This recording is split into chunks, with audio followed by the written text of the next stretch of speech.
Hello, I'm Peter Van Dusen, and this is Primetime Politics on CPAC, the election edition. Day 13 of the campaign, and leaders are once again facing lots of questions about the crisis in Afghanistan. I'll speak with Canada's Minister of International Development for the latest on Canada's response, on a day when the Liberal and NDP leaders campaign in key ridings in Ontario, and the Conservative leader heads east. Today we heard promises on vaccination, pharmacare, and employment insurance. Our panel of parliamentary journalists will be here to dissect week 2 of the campaign. But first, the leaders and their announcements. Can we get a group picture real quick? Sure. NDP leader Jagmeet Singh campaigned in Thunder Bay, where recent polling suggests the two Liberal-held seats in the region could be tight three-way races. Jagmeet Singh repeated the party's promise to spend $10 billion to bring in a national universal pharmacare plan. The cost is high, but Singh says provinces would save $4 billion in drug costs and Canadians would save on average $600 a year. Our plan is to make sure if someone needs medication, they get it. They don't need to use their credit card, they use their health card. We know that many people in our country are paying right now for medication even though they have a drug plan. They pay premiums or co-payments. Our plan would eliminate all those costs. Singh says the Liberals have long promised universal pharmacare, but then never deliver. He campaigned in 2019 very openly saying that he would bring in universal pharmacare. He campaigned and said that this is important and that he would make it happen. And then in his throne speech, he said again, pharmacare is important, we're going to bring it in. And at the first opportunity to actually move forward and bring in universal pharmacare, he teamed up with Erin O'Toole to vote against it. That's an impressive one. Yeah, as always. Liberal leader Justin Trudeau campaigned in Ontario today, mostly in Liberal-held ridings just outside Toronto, facing tough challenges from Conservatives. At a stop in Mississauga, Trudeau promised a re-elected Liberal government would create a $1 billion proof of vaccination fund for provinces that introduce vaccine mandates. And he singled out Ontario Premier Doug Ford. This is about doing the right thing and the smart thing. Already, Premier Horgan and Premier Legault have stepped up.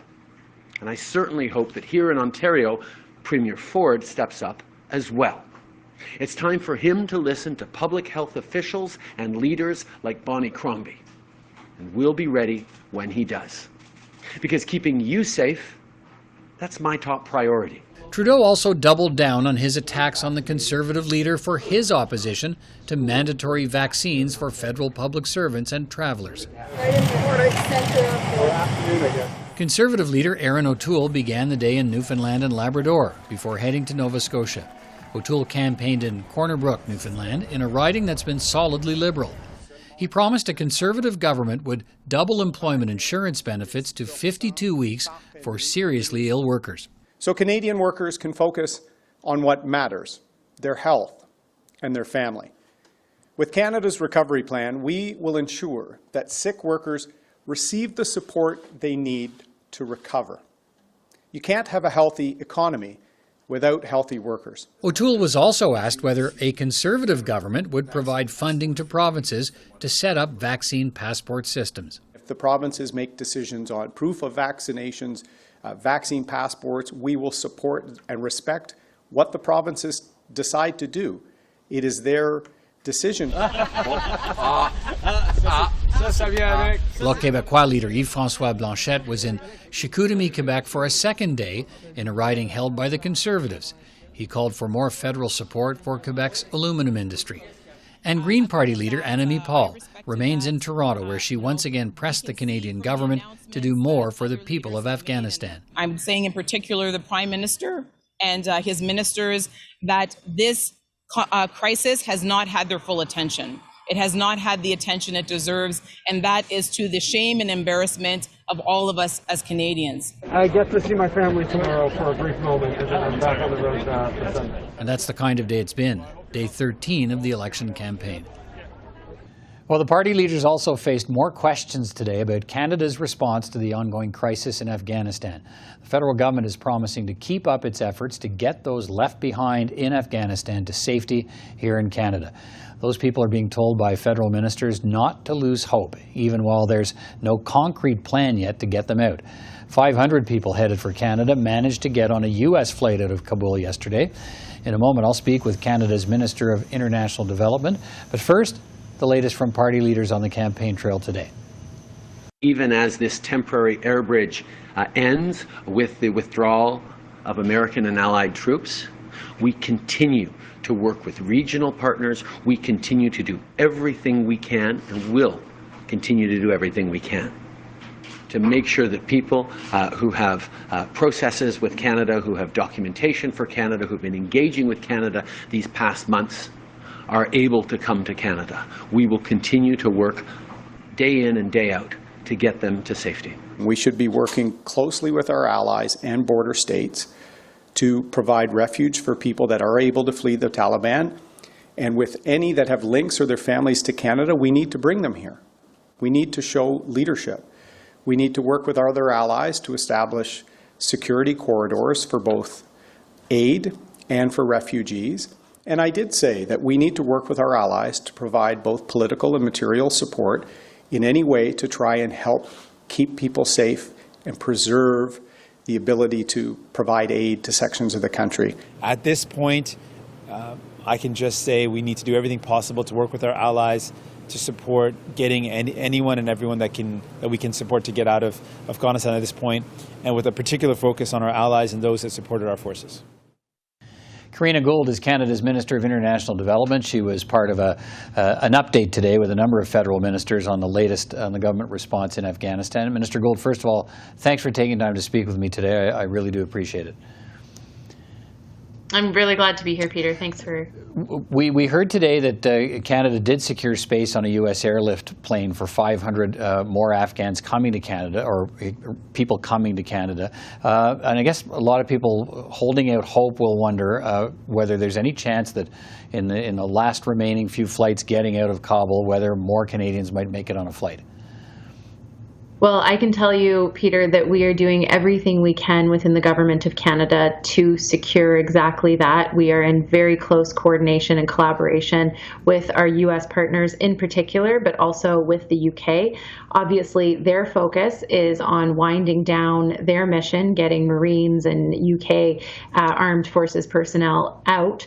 But we have really requested, and of course yesterday was a great example, that if there are any available seats, that we do everything we can to get both Canadian citizens, permanent residents, their families, and those Afghans who have visas to come to Canada on those planes. And yesterday was a great example of that collaboration. Yeah, to be clear, I mean, this has been going on now for a number of days where Canada has been taking, while the airlift from Canada was actually continuing, there were people from that had been sponsored by other countries on Canadian planes, and other countries have done the same for Canada and other allied countries of the dozen that are there. So what are you telling people who are still left behind in Afghanistan? What's your message to them? Well, at this point, unfortunately, as you know, our Canadian evacuation effort from Kabul has stopped. So we are advising people to shelter in place. It is, as we saw yesterday, an extraordinarily volatile, violent, and dangerous situation on the ground, particularly around the airport. And if I could just take a moment to express my deepest condolences to all of the innocent victims and their families yesterday. It is a very, very chaotic and difficult situation, particularly right now around the airport. And so we are advising people to shelter in place. And as Minister Garneau said in the press conference, we are working with partners in the region, with our allies, as there is this transition from U.S. forces leaving the Hamid Karzai International Airport to hopefully what will be regional partners taking control of the airport to see if evacuation efforts may be able to continue. However, we have no timeline on that, but we remain in very close contact with everyone who has been in touch with the Government of Canada for evacuation. Right. So on the timeline question, for the people who are left behind that Canada couldn't get out but is still trying to get out, can you give me a sense of what that timeline looks like? How much time are we talking about before they might find a way out? Unfortunately, I'm really not able, because those conversations are ongoing between the U.S., between regional partners, between the Taliban. As I mentioned, I mean, it's extremely chaotic and very dangerous right now on the ground. We are hopeful. We've received some positive signals from regional partners that they may be able to take over management of the airport. I think the Taliban understands how important having an international airport is for a landlocked country. But unfortunately, I don't have a timeline, because those conversations are ongoing, and there's a lot of tricky negotiations that are happening right now. Do you know, or what can you tell us about any discussions that your government officials in the Canadian government might be having with Taliban leaders? What can you tell us about that? Well, I can tell you that we're working very closely with our allies to try and continue to secure an air bridge. And we have sent a special envoy, David Spruill, to Doha as a special envoy for Afghanistan.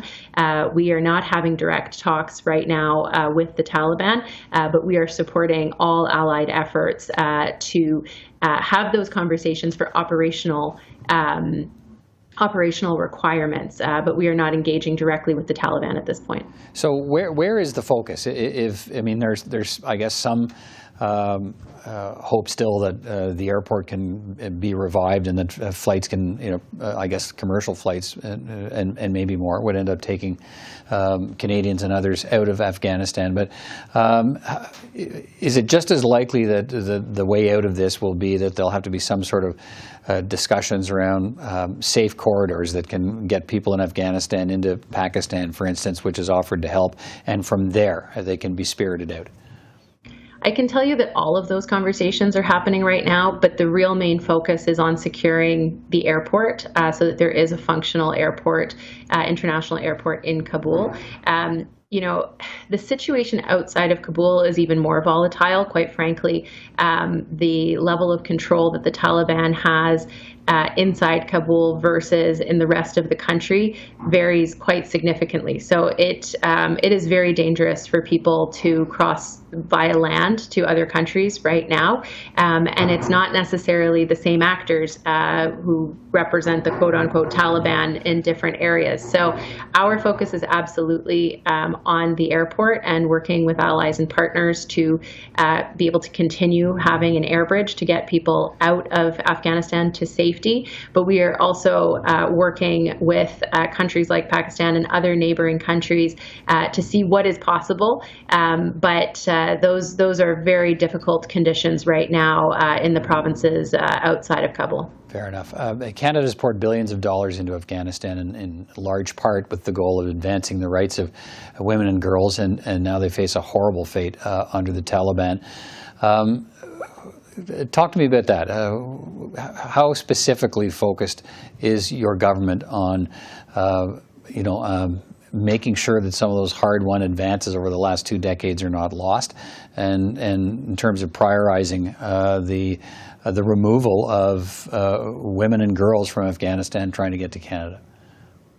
Well, I can tell you I've had many sleepless nights over the past few weeks and months thinking about this. I've heard from many women in Afghanistan who have partnered either with the government of Canada or different international organizations or other allies in the advancement of women's rights in Afghanistan. And we have prioritized removing women's rights activists from Afghanistan. They are one of the priority vulnerable groups in our Special Immigration Measures Program. And we are in constant contact with women's rights organizations and activists on the ground in Afghanistan, but also those who have left Afghanistan who would qualify to come to Canada through our Special Immigration Measures Program. And I would just say that this has been a priority for me personally over the past 18 months.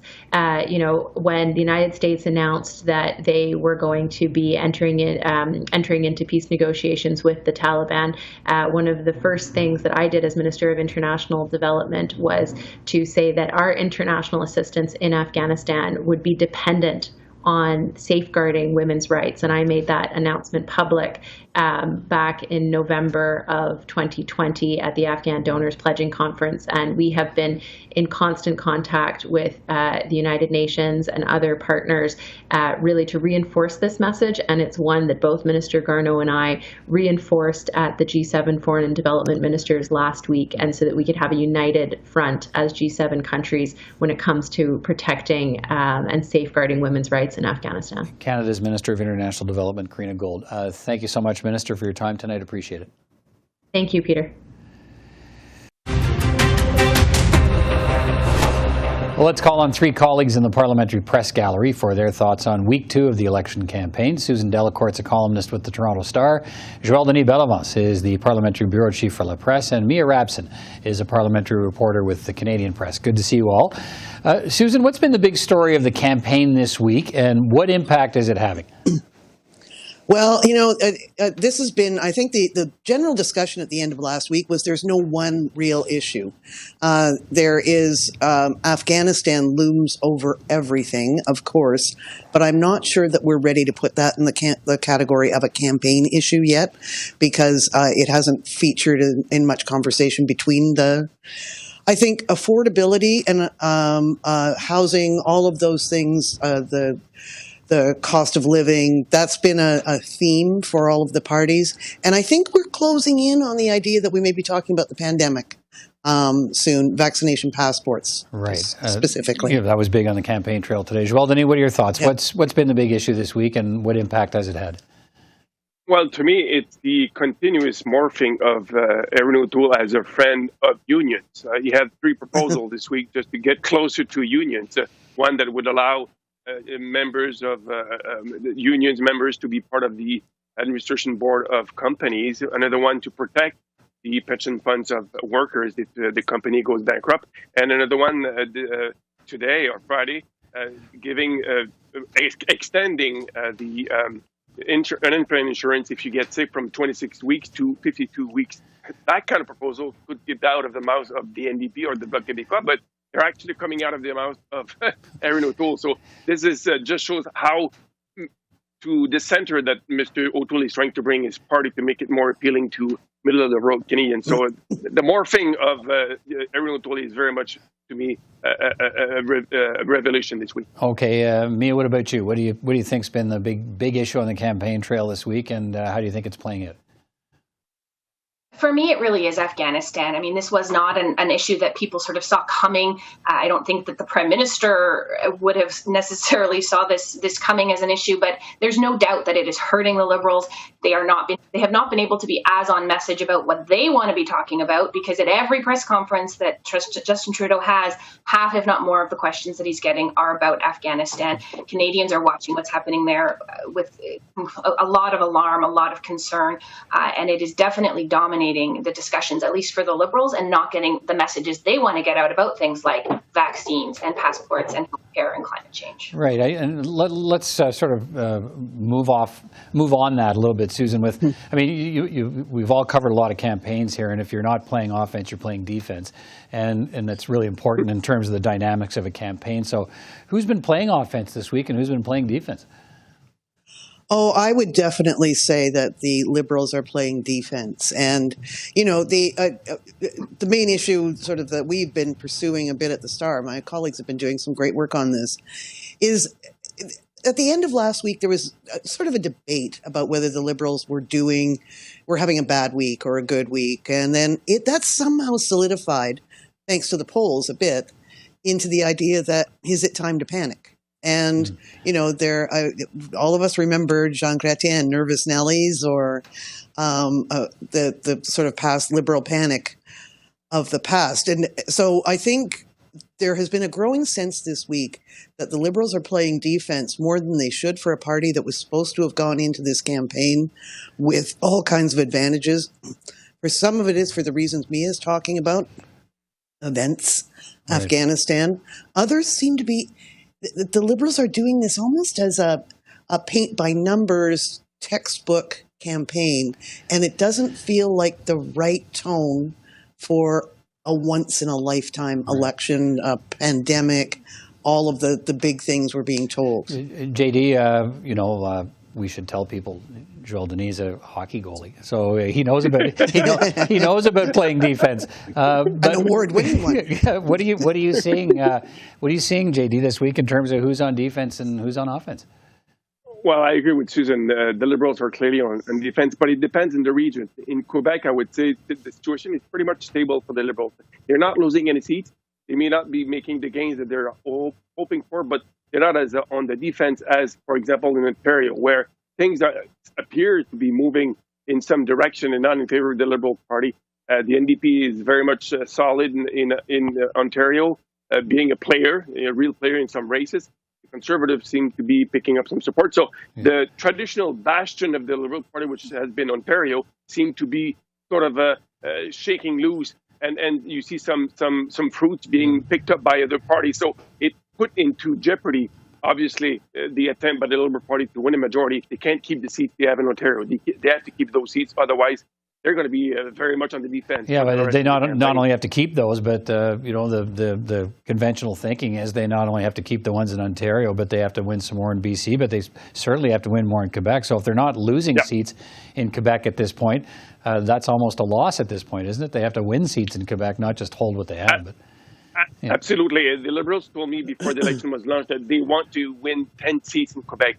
This is going to be difficult to achieve. Maybe they can win 5 seats. But other than that, that's the biggest, I think, hope they have right now is winning 5 seats more. So they need more than that if you want to recapture a majority. What are your thoughts, Mia, on offense and defense here?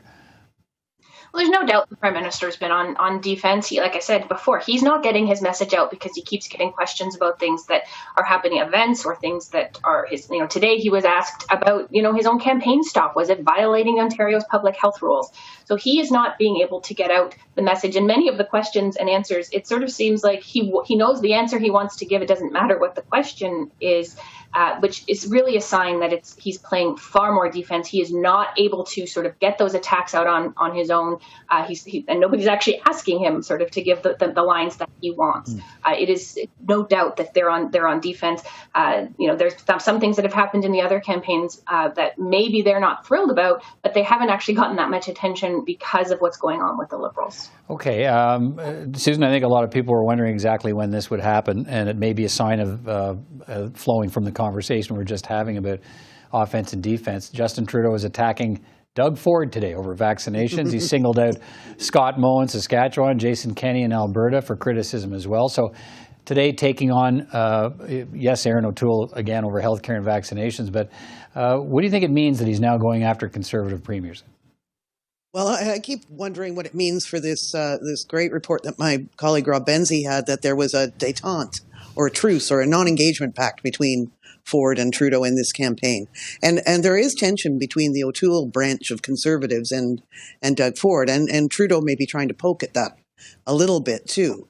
We are hearing, and we've seen evidence that Doug Ford is nowhere in this campaign, certainly not like he was in 2019. I would read it. I don't think I'd read it as desperation or anything by the Prime Minister, the Liberal leader, pardon me. I think I see this as an attempt to make this election into a choice between Conservatives and Liberals. That's the path they see to September 20th. What do you think, Mia?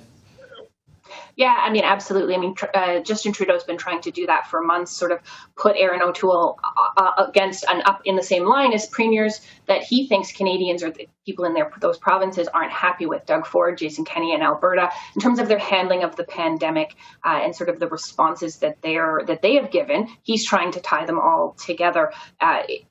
We did have some sort of strategists telling us before the campaign that this détente with Doug Ford in Ontario would probably end if the Liberals started to get into some trouble, that they would probably ignore Doug Ford until then. And so since we're starting to see this, and we are seeing the Liberals maybe in a little bit of trouble, definitely more than they expected, you're now starting to see him bring out these kinds of attacks. But in another sense, he also can't really help himself because he's gone after Doug Ford, he's gone after Jason Kenney for so long that it's just sort of a normal activity for him at this point. Joël-Denis, what are your thoughts on that? And including like We've in Quebec for us, François Legault was out yesterday with his list of demands. Chief among them, send us healthcare money, don't tell us how to spend it. So that goes directly against the kinds of things that Justin Trudeau's talking about. Is there détente with the Quebec Premier, and is it going to hold? There was a détente, but it just went down the drain when Mr. Trudeau announced some investment that he wanted to make in healthcare with conditions and also in long-term care. That didn't go well in Quebec City. I'd like to go back to the point my other colleagues were making about Delacourt. Just this illustrates to me that Justin Trudeau does not know who Aaron O'Toole is, and he doesn't know how to define him. I think he thinks that Mr. O'Toole is in the same conservative mold as Stephen Harper or Andrew Scheer. That's not the case. Bring the party to the center. And that's harder for the Liberal Party to attack Aaron O'Toole, who's bringing his party to the center.